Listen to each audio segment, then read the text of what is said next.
And it was just a traffic stop that went wrong, and everything to there in a nutshell went to hell. That was not. I mean, my whole adult life's been spent in prison. You know, I mean, it's hard to imagine. I never thought that I would still be sitting here 25 years later talking to you. All right, welcome back to the Scene of the Crime, the Oakland Press's online feature where we take you behind the scenes of Oakland County's most infamous, important, and intriguing crimes, both past and present. I'm Oakland County historian Scott Bernstein. This is Oakland Press ace crime reporter Dave Phillips. Today we're going to do a little retrospective, a little throwback. We're standing here on Berkshire Drive on the corner of Evergreen and 11 Mile.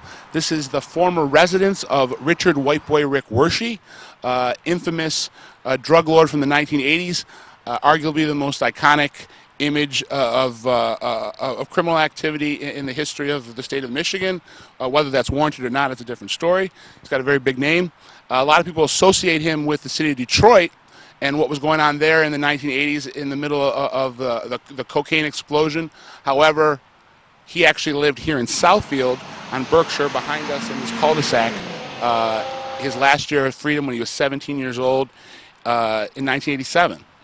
Dave, kind of tell us a little bit about, or just a real quick retrospective that this week is the 25-year anniversary of his arrest, May 22nd, 1987. He was arrested with 8 kilos of cocaine and convicted in January of 1988. He's currently serving a life sentence.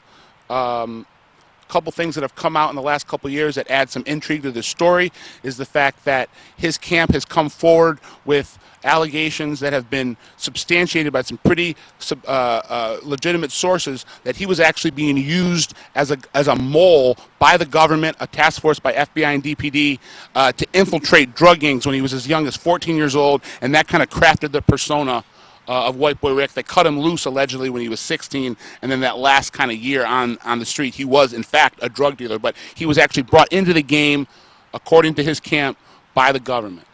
I sold drugs for 11 months after I quit working for them. Up until then, everything I did was at the direction of the Detroit Police Department or the FBI.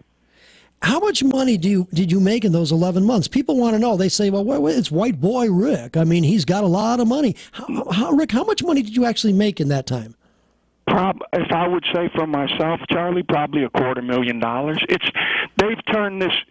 They've turned me into an urban legend that people think was this massive drug dealer, and I made all this money, and you couldn't be further from the truth. We'll get back to that in a second. Dave, kind of tell us a little bit about his kind of pop culture influence on this area, because he's been gone from the street for 25 years, but he's someone that is still remembered, and kind of his image echoes 25 years later. Right. I mean, you hear the name White Boy Rick, you know, it's referenced by certainly people that were around back in the day all the time. Kid Rock has been a huge supporter of his for a while now. Eminem, for a bit, he owned the movie rights to Rick's story. I mean, this is something that's been, there's been an episode of 21 Jump Street dedicated to him. You know, he's been all over the place. Got more cash than White Boy Rick.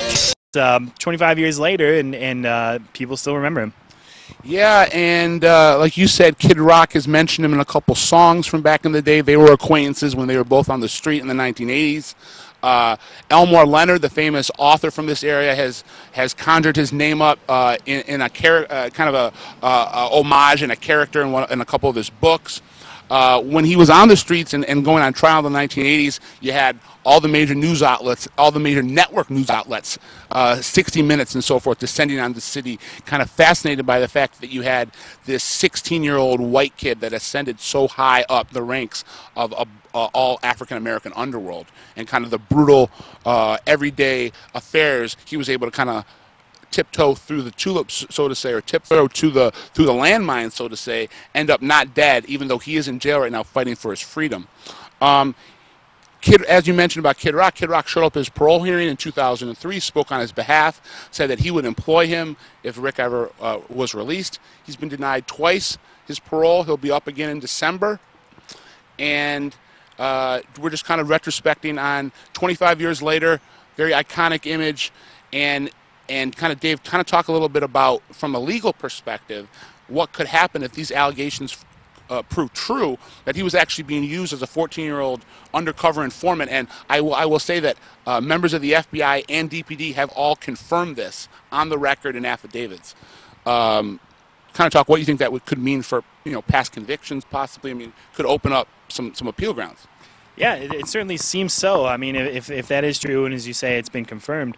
It's been confirmed by certain sources. I mean, it hasn't been confirmed by a court system, right. But a very prominent member of the FBI and a very prominent member of DPD back in the day have gone on the record, signed affidavits confirming the story.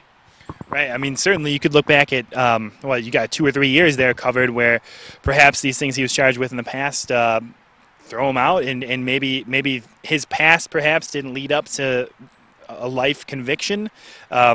Appeal, he's already been for 25 years. I mean, who knows how long it might take to go back through the court system, but once it does, maybe you're looking at him getting out at some point soon.